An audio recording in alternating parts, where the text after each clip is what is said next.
Je suis en fauteuil roulant suite à un accident d'avion à l'âge de 16 ans, où j'ai été la seule, dont j'ai été la seule rescapée. C'était pas très loin de Clermont-Ferrand, près du Puy-en-Velay, au Mont-à-Lambre, près du Mont-Mézin. Et c'était un jour de mauvais temps. Et nous sommes rentrés dans les nuages. Le pilote a perdu le contrôle de l'appareil et nous avons percuté le flanc d'une montagne. Voilà, c'est vrai que, comme je dis parfois, on ne va pas se laisser emmerder par des gens. C'est ironique, aujourd'hui vous êtes pilote d'avion. Déjà à l'époque, j'avais 16 ans, mais j'étais déjà élève pilote parce que je voulais en faire mon métier. Je rêvais d'aventure et je voulais devenir pilote de brousse en Afrique. Je vois bien que je ne peux plus bouger les gens, mais je ne réalise pas du tout que je serais condamnée au fauteuil roulant, que je resterais paraplégique. Donc dès les premiers jours d'hôpital, je n'ai qu'une envie en tête, c'est de reprendre les commandes d'un avion. J'obtiens mon brevet de pilote en 95. À ce moment-là, je me dis, mais j'ai déjà remporté une première victoire, je veux continuer et je veux en faire mon métier. Et là, j'apprends que le métier de pilote est interdit aux handicapés.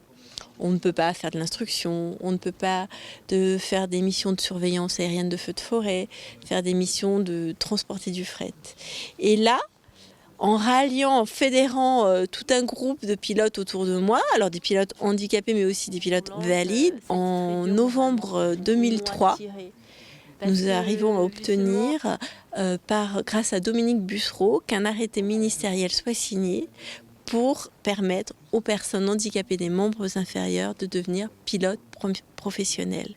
Et c'est pour nous une victoire immense parce que non seulement nous pouvons devenir pilotes professionnels, mais de ce jour, en fait, on apporte la preuve que si on peut équiper un avion et en faire un poste de travail, alors il n'y a plus aucune limite pour adapter tous les postes de travail en entreprise.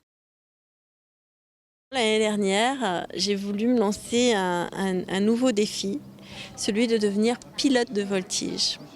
Et je suis donc devenue la première femme handicapée au monde pilote de voltige. Ça m'a appris à maîtriser mes émotions, à maîtriser mes peurs, parce qu'au début, un peu comme tout le monde, j'avais très peur, mais plus encore parce que j'ai eu un accident d'avion.